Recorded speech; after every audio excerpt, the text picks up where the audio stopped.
We had 2 mature bald eagles and 1 juvenile. They're in the middle. Let's see if I can get that to zoom in for you. There you go. There's the juvenile. And then mature and mature.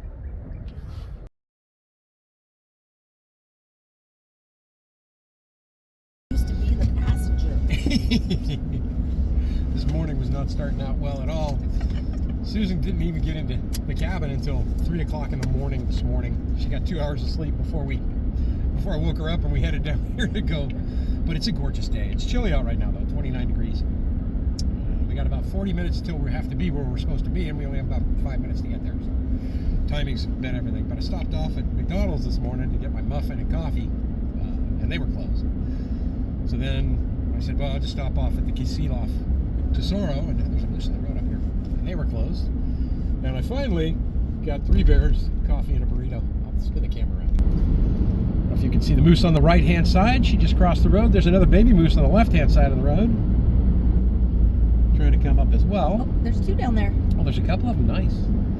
So we're headed to the other side of the Cook Inlet today, the unpopulated side, the wild part of Alaska, to go razor clamming. The boat will take us over there and wait for the tide to go out, and then beach the boat, and we all get out and go dig for clams. And then when the tide comes back in, or when we max out our clam amount that we're allowed to get, we get back on the boat and we wait for the tide, and then we come back over. So it should be an epic, excellent day. You guys have seen this before, but if there's anybody launching while we're down here, I'll go ahead and get a little bit more video on that.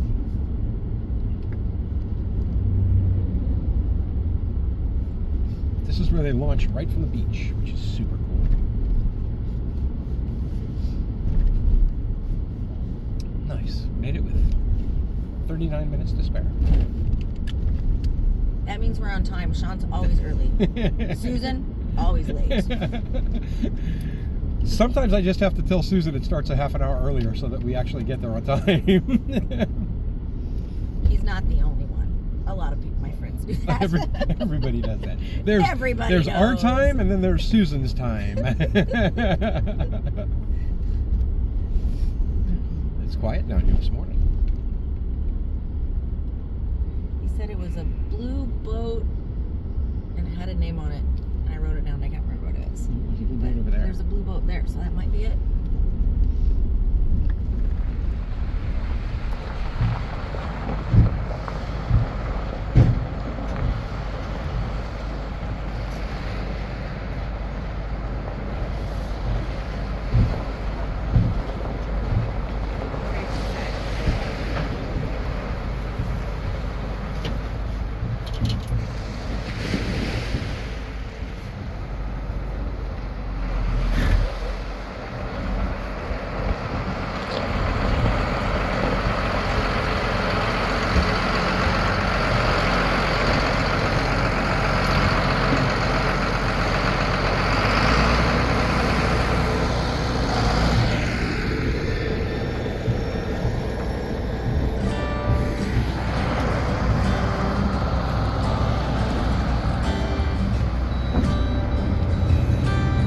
Just like that, we are in the inlet.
goes my camera again. There's a ton of clams here.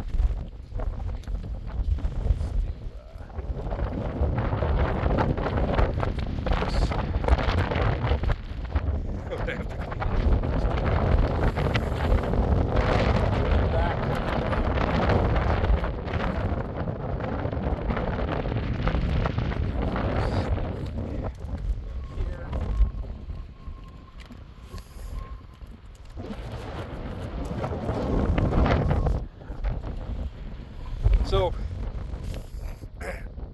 it's quite a bit of work. We finished the first bucket already. We're on the second bucket right now. Wherever that went, it's right over there. And Susan had to go back and take a ladies' break over at the boat. So she walked over to there. There's all kinds of planes landed. It is super cool, right? Because there are planes landed everywhere on here. And they're getting out and they're digging for clams and they're getting back in the planes and they're leaving. But this is a beautiful location. Look how the planes are. Right there, just lined up.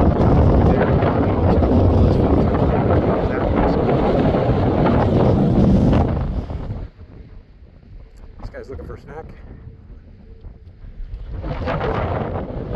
Another plane right out there. There's another plane right over there. This was all covered with water when we came in. So there's a few channels here, but pretty cool. So what we're looking for, that's why I started the camera up. So we're looking for like these dimples here, right? So see the dimple there? We're looking for that kind of stuff. There's another one right over there. But importantly, let's see.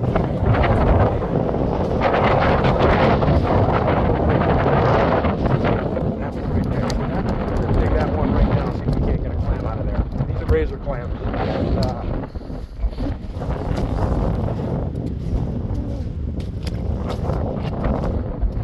the bucket we're working on right now. Mahogany color on them.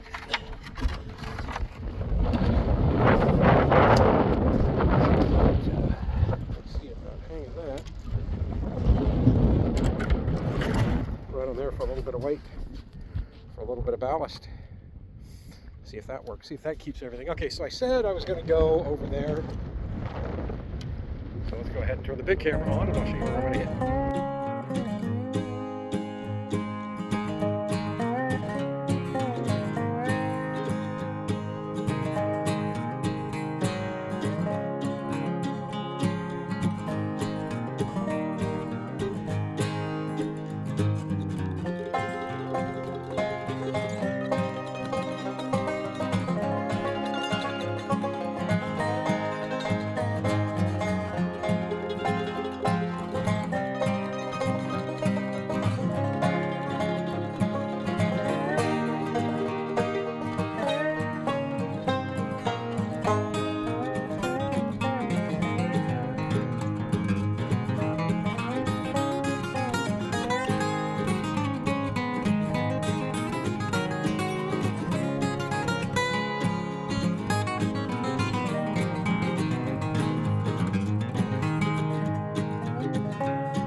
This tide has moved all the way up here in like 5 minutes. I'll let you know what it looks like in another 5 minutes, but Susan and Al are out there trying to fill up that last bucket. They're racing the tide as it's coming in. Another boat beached. There's a bunch of planes over on that side. They're all gone now. Everybody's out because the tide's coming back. It is beautiful. It's absolutely beautiful though. Check out that mountain. All right, they're giving up. The tide's coming in too far. They're coming back. Look how much that water's moved in. That's crazy.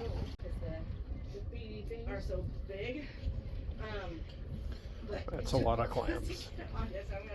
5, 10, 15, 20, 25, 30, 35, 40, 45. That's almost 50 gallons. That is nuts. That was quick. Up in Wildland and Cooperland. Yeah, Wildman's right there. I think Those guys are almost in the water. Butch the Wildman. Wildman Charlie.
Back in the 90s. Doing what? Rowing his boat out.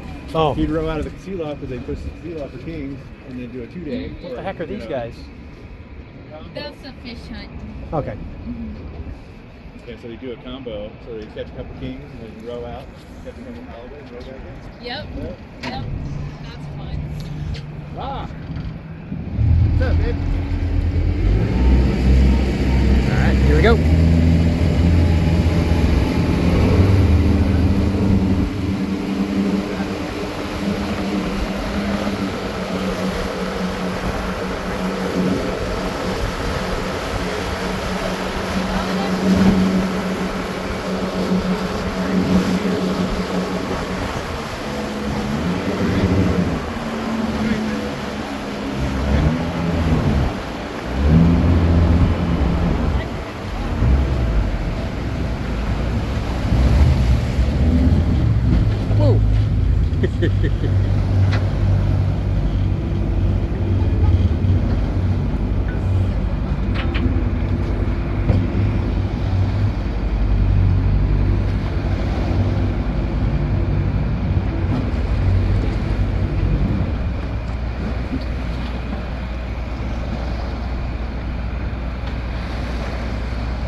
Just like that, we are back on dry land. Those seas sucked today. Coming back, it was absolutely terrible. And if you're wondering how we get out of the boat, we have the custom debarking ladder.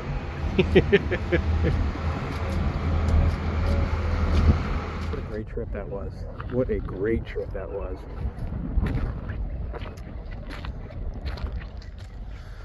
All right, Susan's getting changed, and we're gonna head out, get back down to the house, and probably not even gonna bother cleaning these things till tomorrow. Might do a water rinse on them though, tonight.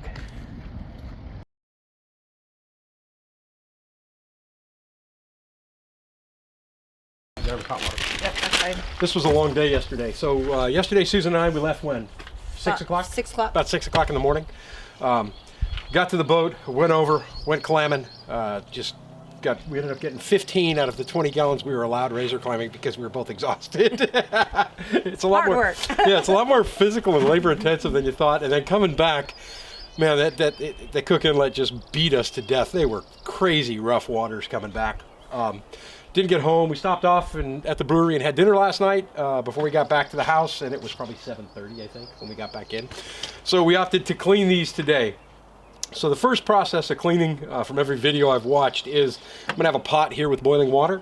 We got a pot with ice water in it, so we'll dip the clams into the boiling water. From there, we'll take them out, throw a couple in there, and when they'll release from the shell, pick them up, throw them in the cold water, and then we'll throw the clams in the bag and the shells in the bucket. My plan is to keep the shells and let them dry out, crush them up and give them to the chickens so that they can use them, along with whatever trimmings we have left over when we get into the next stage. So we kind of got an assembly line system here. I got a bucket, 5-gallon bucket of clams down here on the ground, and then the ice chest, which has 2 5-gallon buckets in it as well. So I'll show you those things real quick before we get started, and then we're probably just gonna get everything fired up and just start the assembly line process. Basically, when we release the meat from the shells, we're gonna throw them in the Ziploc bag, get everything all done and de-shelled, and then we'll come back and we'll trim everything up and process everything up. And then we're gonna cook some up for dinner. We picked up a couple of New York strips from Echo Lake Meats and a good bottle of red wine, and we'll cook that up when we're done, just to show you what it's all about. But this should be some work.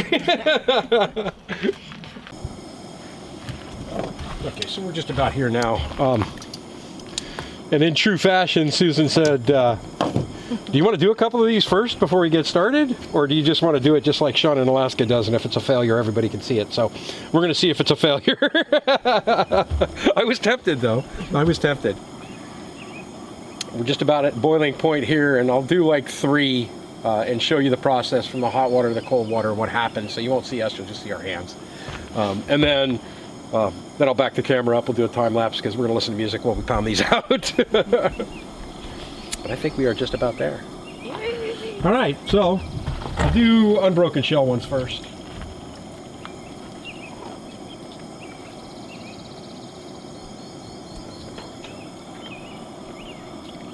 Good spitting. So what I read was, or what I saw in other videos, is you're just going to take these and drop them in the hot water.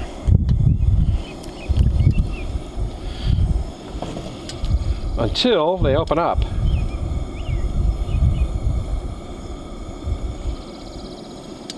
Just stir around a little bit. Does that make a difference? No. It's the heat of the water that causes them to pop open, supposedly. Something's looking good. Yeah, this is starting to pop open. They'll open all the way. Yeah, see how this is opening up here?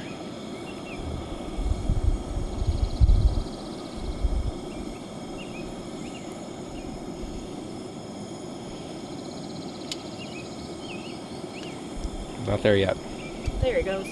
There we go. So it opened up all the way. Now I'm just going to take that, and I was afraid of that. Okay, yeah. So we'll take the meat, drop it right in the ice water. So that means I'm going to use this next, and then you can use these tongs to go in and out. So this one's done, because he's popped open, and in. I like this system. The system's working. We're going to let that water get a little hotter, though.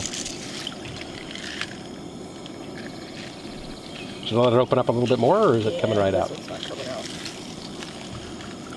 The muscle's still attached. There we go. That one there. Okay.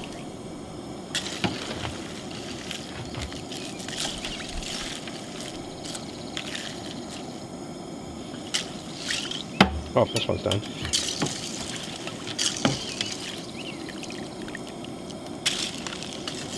On the water. All right, we're going to get busy on it. It looks like this is going to work.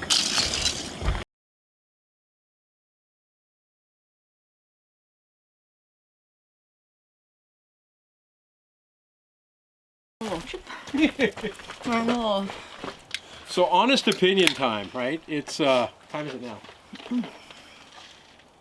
5:30? 5:25. Yeah, 5:30 at night. We started doing this at 1 o'clock this afternoon. It's been 4.5 hours cleaning clams. If you're going to go razor clamming, either have more people to help you when you get back, or don't get as many clams as we got. Because these bags, right, here's the first 5 gallons.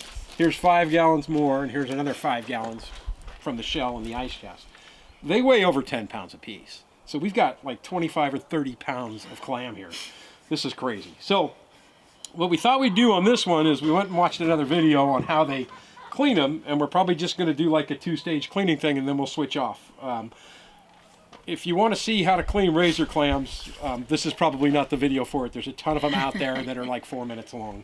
But I thought I'd just show you a little bit of the process with a time lapse of us doing this, and we're going to pretty much start where we left. So I'm going to put some clean water in both of these bowls, and then we'll use those to rinse any of the residual sand and stuff that we find in there as we're cleaning them. And then we're going to put the bodies in one bag, and we're going to put the diggers or the feet in another bag, because they have a kind of a different texture. You can cook them together, no problem at all, but the digger part, the foot part, is Kinda like the filet it's, mignon. yeah, it's like the Cadillac part. I actually prefer the body part myself because I think they cook up nice and crispy and they're super tasty. But so we're going to separate them, but you can cook them both together. We're just separating them so that we know which ones are which, so that when we split everything up, we both end up with both of the good stuff. So I'm going to get these set up, and then we'll get back to you when we start doing this.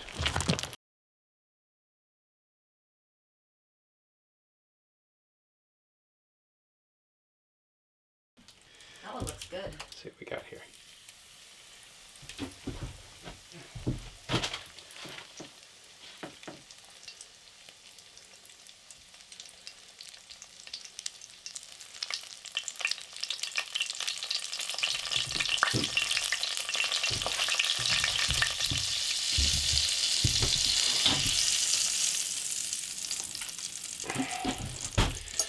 Put that back on a minute. Now we're going to give it a taste test. I feel like we need a fork and a knife. I think I'm fine. I think I just cut through the plate.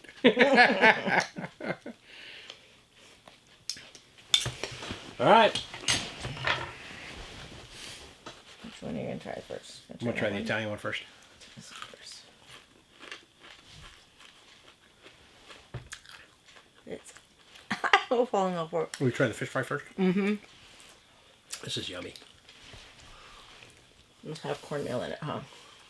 Is that kind of cornmeal mix? A little rubbery on the end. I should have had that hotter when I cooked it. This one. Oh, is it? Yeah. It's like a clam strip. They're kind of chewy in a way, you know?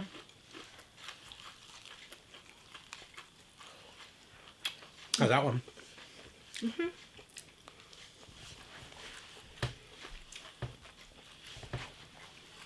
In the video, one guy said he liked it with like more plain because you couldn't taste the clam very much. You can still taste the clam, but there's definitely some seasoning. Is there? Uh-huh. I'll give that one a try.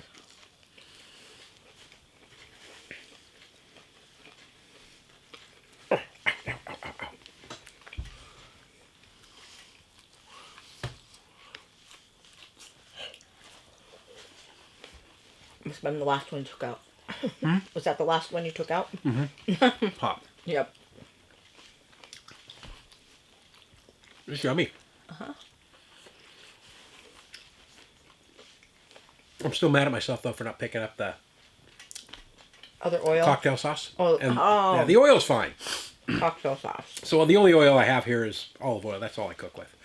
But I was going to get some vegetable oil to fry these up with, but the olive oil is nice and clean.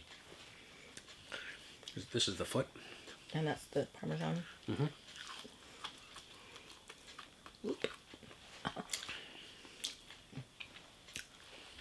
That's a lot richer. Mm-hmm. A lot richer flavor. Well, it has a lot of that fat in it, really fatty tissue. Oh yeah. Yeah, that's a lot richer flavor. But cocktail sauce, whenever I eat seafood, I like cocktail sauce. Yeah. I like the spicy one with a little bit of horseradish in it. Just kind of puts a zing to it.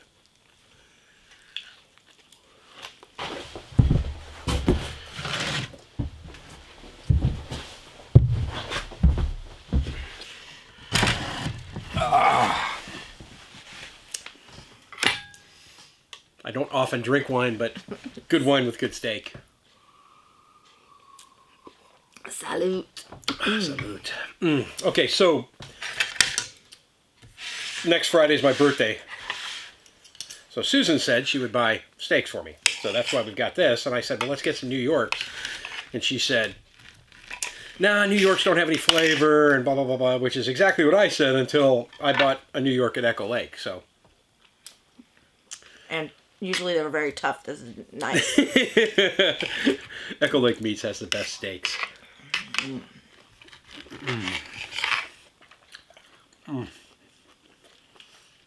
That was good. I'm telling you, the flavor is just incredible on these things. That's going to do it for me for this week. Thanks, folks, for watching. As always, thanks for the subscribes, the thumbs up, the comments. I'm behind on comments right now. I'll get caught up because it's been a busy couple of days. I'm Sean Alaska. We shall talk to you later. Bye. Thanks, Susan.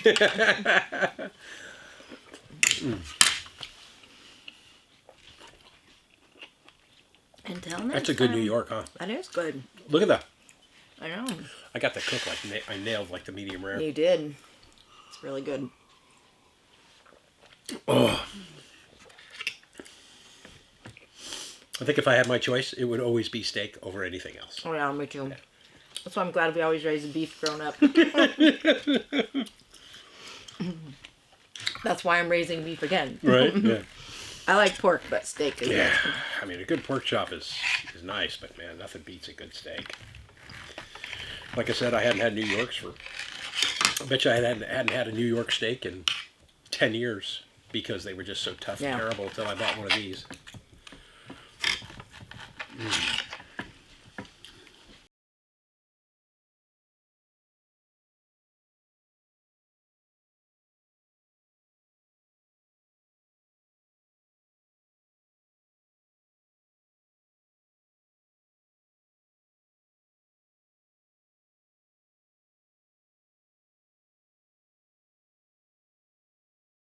So basically... Google it? Can they eat rock lamb? I didn't Google it.